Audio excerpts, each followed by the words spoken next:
Hi guys, my name is Vaibhav and through this video I am going to touch upon one of the most asked question today.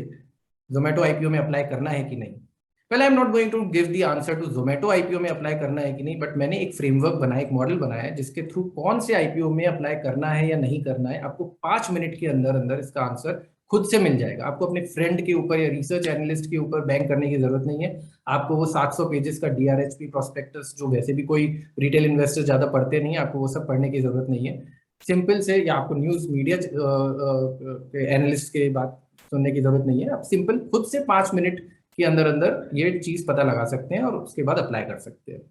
सो पिछले कई महीनों से हम देख रहे हैं lot of IPOs are coming up, right? After that Covid crash of 2020 March, हमने 45 और 42 आईपीओज देखे हैं, जो right from the starting Rossari biotech ने स्टार्ट किया ट्रेंड, एंड अब तो आईपीओ पे आईपीओ आए जा रहे हैं। The latest IPO which is coming tomorrow, which is launching tomorrow, is Zomato. And मेरे फ्रेंड्स मुझसे पूछते कि तुम अप्लाई करते हो आईपीओ में कि नहीं, क्योंकि ये भी एक अलग ही ग्रुप है जो कहता है आईपीओ में तो अप्लाई करना ही नहीं चाहिए। मेरा आंसर ये है, definitely I apply to the IPO, apply in the IPO, but मेरा funda to apply in the IPO is only for the listing gains.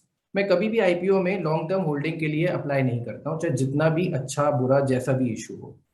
इसका रीजन ये है कि मेरे पास, जब मैं आईपीओ में अप्लाई कर रहा हूं, तो मेरे पास एक लिमिटेड डेटा है स्टडी करने को। There are 2000 plus listed companies on NSE, 4000 plus listed companies on BSE, और उसमें भी बहुत सारी क्वालिटी कंपनीज। अगर आपको स्टडी करना ही है, टाइम लगाना ही है, अपने हार्डवर्क देना ही है उसमें, तो आप उनको स्टडी करो ना, जिनका ऑलरेडी एक ट्रैक रिकॉर्ड है, जिनका ऑलरेडी इतना सारा डेटा है, थीसिस है, इंटरव्यूज है मैनेजमेंट के, प्रोडक्ट्स आपको पता है कैसे चल रहे हैं मार्केट में, आप उनको स्टडी करके आप इन्वेस्ट करो। आईपीओ जो कंपनी आ रही है उसमें आपके पास वैसे भी एक लिमिटेड अंडरस्टैंडिंग है, लिमिटेड डेटा है टू स्टडी। सो उसको लिस्ट होने दीजिए। लिस्ट होने के बाद 1 क्वार्टर, 2 क्वार्टर, 3 क्वार्टर, इवन 1 साल तक उसको ऑब्जर्व कर सकते हैं कि क्या चल रहा है, या फिर 1-2 क्वार्टर में भी आप डिसाइड कर सकते हैं, depending upon the filings which they start continue to do, right? But IPO में लिस्टिंग गेन्स लीजिए। 10 बजे आईपीओ लिस्ट होता है। First day when a company list, it lists at 10। बाकी तो 9:15 बजे मार्केट शुरू हो जाता है, जैसा कि आपको पता है। मैं तो 10 बजे, अगर मुझे आईपीओ मिलता है, 10 बजे एग्जिट कर लेना ही मेरा मॉडल के अकॉर्डिंग मेरा रूल है। अभी आप देख रहे होंगे कि there are, you know that there are 3 tranches of the IPO, right? एक होता है इंस्टीट्यूशनल इन्वेस्टर, एक होता है HNI इन्वेस्टर और नॉन इंस्टीट्यूशनल इन्वेस्टर, और तीसरा होता है रिटेल इन्वेस्टर्स। ये वीडियो जो मैंने जनरली बनाया, this is for the retail investors, जिनका 35% का एलोकेशन होता है for most of the IPOs। Then there is a few condition that there can be only 10% reservation for retail investors, तो जो जोमेटो में होने वाला है। So I am not getting into that, why that is there, उसके लिए एक separate video बना दूंगा। बट आप ये देखिए कि रिटेल ट्रेंच जो है पिछले कई सालों से कितना जल्दी ओवर सब्सक्राइब हो जाता है, तो आपको वो आईपीओ मिलने के चांसेस ही बहुत कम होते हैं। आप में से कितने लोग हैं जिनको बहुत सारे आईपीओज रेगुलरली मिलते रहते हैं? अगर आप एक डीमैट अकाउंट से अप्लाई करते हैं तो बहुत कम लोग होंगे। मैंने भी आज तक लेट से 20 आईपीओ में अगर अप्लाई किया होगा पिछले 1 साल में, तो मुझे उसमें से 3 आईपीओज लगे हैं, which is also I consider my self super lucky कि 3 आईपीओज तो मिल गए मेरे को। अभी करना क्या है, एक मेरा एक सिंपल सा मॉडल है टू गेज कि इस आईपीओ में अप्लाई करना है कि नहीं। 5 मिनट से ज्यादा आपको देना नहीं है।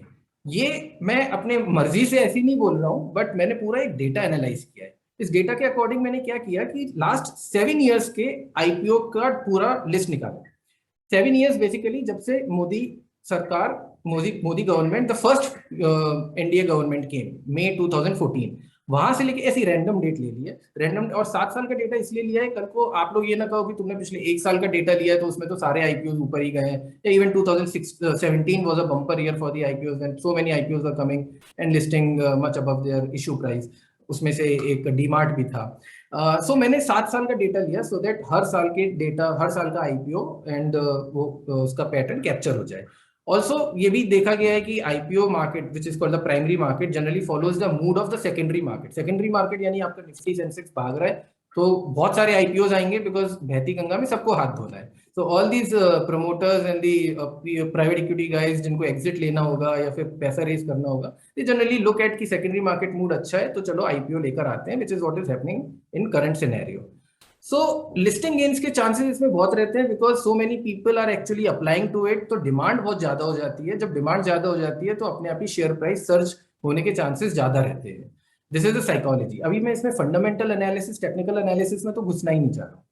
सो ये 2014 ऑनवर्ड्स, मई ऑनवर्ड्स मैंने जब आईपीओ डेटा उठाया तो I got the entire list. इसमें मैंने फिल्टर्स लगाए।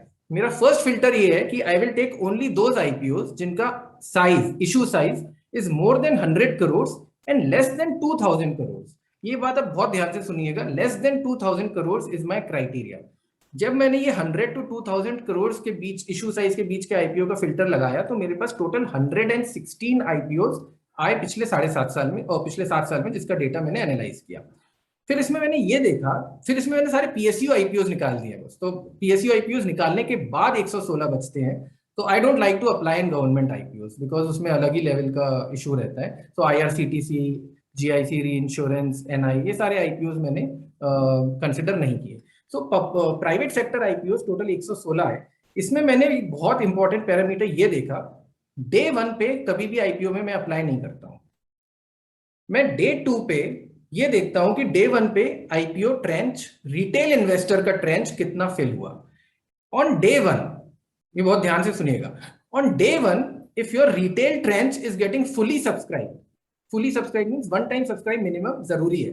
If day 1 retail trench is getting fully subscribe, आंख बंद करके डे 2 पे आप अप्लाई कर दीजिए। जितनी जल्दी करेंगे उतना बेटर है, बिकॉज डेटा के अकॉर्डिंग ऐसा है कि जो आईपीओ डे 1 पे फुली सब्सक्राइब हुए हैं, ऐसे 39 आईपीओ हैं आउट ऑफ 116 जो डे 1 पे फुली सब्सक्राइब हुए। Retail tranche, I am not talking about the institutional HNI tranche, उस पर ध्यान मत दीजिए, सिर्फ रिटेल ट्रेंच देखिए। Average return on listing at 10 AM, जिस भी प्राइस पे लिस्ट हुआ from the issue price, is 44%। 44% return just in 6 days। 6 दिन का विंडो होता है ना, from the last day to the listing day. अगर आईपीओ का ट्रेंच, रिटेल ट्रेंच डे 1 पे सब्सक्राइब नहीं होता है पूरा फुली, बट डे 2 पे होता है, तो भी आपकी मर्जी है। I give you the statistics, आपको करना है तो कीजिए अप्लाई। ऐसे 35 आईपीओ आते हैं जो डे 1 पे सब्सक्राइब नहीं हुए बट डे 2 पे फुली सब्सक्राइब हो गए, तो आप उसको डे 3 पे अप्लाई कर दीजिए। डे 2 पे भी अगर मिड डे में सब्सक्राइब पूरे हो जाते हैं तो आप डे 2 पे कर दीजिए। बट ऐसे आईपीओ का average return, the 35 IPO I am talking about out of 116, इसका एवरेज रिटर्न 19% आया है for the 7 years of data history. But अगर आईपीओ डे 1 और डे 2 दोनों पे retail trench is not getting fully subscribe, आप अवॉइड कीजिए वो आईपीओ। डे 3 पे अप्लाई मत कीजिए अगर डे 2 पे भी सब्सक्राइब नहीं होता है तो, बिकॉज ऐसे 28 आउट ऑफ 116 आईपीओ हैं जिनका एवरेज रिटर्न आया है 3%। और फिर 3% एवरेज है तो कई आईपीओ ने ज्यादा भी दिया है, कई ने कम भी दिया है, तो हो सकता है आपके हाथ वो लगे जो आईपीओ नेगेटिव खुल रहा है, तो आप अवॉइड ही कीजिए ऐसे आईपीओ। और सबसे बड़ी बात तो ये है कि अगर कोई आईपीओ इसका रिटेल ट्रेंच 3 दिन में भी सब्सक्राइब नहीं हुआ तो उसका एवरेज रिटर्न आया है, ऐसे 14 आईपीओ है आउट ऑफ 116, उसका एवरेज रिटर्न है 0.2%। तो हार्डली मतलब 0% है। बट इंटरेस्टिंग बात ये है गाइस कि अगर आपको सारे आईपीओ मिल भी जाते, हाइपोथेटिकल सिचुएशन, 116 आउट ऑफ 116, तो भी आपका किसी भी आईपीओ में ऑन एन एवरेज लॉस तो कभी हुआ नहीं। Even if you are subscribing to only those IPO जो डे 3 पे भी सब्सक्राइब नहीं हुए, even you are not losing your money, you are making 0.2%, assuming you are getting all the IPO. But the point is you don't get generally all the IPO. तो कभी कभी तो ये किस्मत की बात भी होती है। अब आपको अभी सूर्योदय का आईपीओ आया था, सूर्योदय स्मॉल फाइनेंस बैंक। अब that IPO open negative and it is currently going negative only. अब आपको पूरे 116 आईपीओ में सिर्फ वही आईपीओ मिलेगा तो आपका पूरा थीसिस भी सब गलत हो जाता है, तो everything goes out of the window. But then obviously there are, when we are doing all this exercise, the main thing is कि आपको कितने आईपीओ, आप कितने लकी हो।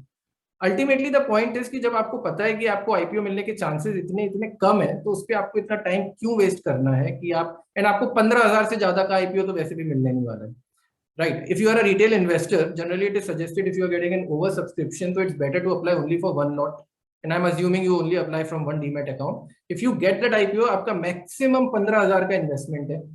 हमने देखा डेटा के अकॉर्डिंग आज तक एवरेज रिटर्न नेगेटिव हुआ नहीं है। अगर आपका 10% नेगेटिव रिटर्न हो भी जाता है तो 15,000 पे on the opening you are going to maximum lose 1,500 rupees. 20% हो जाता है 3,000 रुपए। अब अगर आपको इस तरह का गैम्बल खेलना है where you are also eyeing 100% upside कि 15,000 का 30,000 हो जाए, तो आप इतना रिस्क तो लोगे कि आपका 1,500 से 3,000 रुपए का भी लॉस होता है कि यू कैन बेयर दैट। तो ये तो एक गैम्बल है ना, ये एक लॉटरी टिकट है जिसके लिए आपको लॉटरी टिकट का प्राइस भी नहीं देना पड़ रहा है। आपको सिर्फ 6 दिन के लिए अपने अकाउंट में, असबा के थ्रू आप जब अप्लाई करते हो तो आपको बस 6 दिन में आपको अपने अकाउंट में पैसा ब्लॉक करना है। इतने से काम में अगर आपको ये गैम्बल मिल रहा है तो आप लिस्टिंग गेन्स के लिए अप्लाई करो ना, लिस्टिंग गेन्स लेके निकलो। उसके बाद if you like the company keep studying about it. और सेकेंडरी मार्केट में तो आपको जो प्राइस चाहिए आपको मिल ही जाएगा, वहां पे तो किस्मत की बात होती नहीं है। सो दिस इज माई फंडा, अप्लाई करके देखिए, अगर आपको जमता है ठीक है, पहले आप ट्राई आउट कर लीजिए, 2 3 4 आईपीओ से ट्राई आउट कर लीजिए, आईपीओ तो बहुत सारे आ रहे हैं आजकल, अगर जमता है तो ठीक है, अदरवाइज जस्ट समझ लीजिए मैंने एक थोड़ी सी नॉलेज शेयर करी। बट मैंने आज तक पिछले 2 3 साल में 4 साल में यही मॉडल अप्लाई किया है, and more number of IPOs come, more and more data comes to me. मैं इस मॉडल को लेके और ज्यादा कॉन्फिडेंट होने लग गया हूँ। So thank you with that, and मैं in future I will make more such videos on IPOs. मैंने इसी तरह का एक आईपीओ एसेट एलोकेशन मॉडल पे भी बनाया है, जहाँ पे आपको कम दिमाग लगाना है, एक्सेल रेडी रखनी है, और आपको एक बहुत ही पीसफुल रिटायरमेंट लाइफ तक का जैसे आप पैसा वेल्थ क्रिएट कर सकते हैं। तो वो वीडियो भी देखना है तो उसका लिंक मैंने ऊपर दे रखा है, आप जाके वो वीडियो भी देख सकते हैं। Thank you so much for listening to this guys.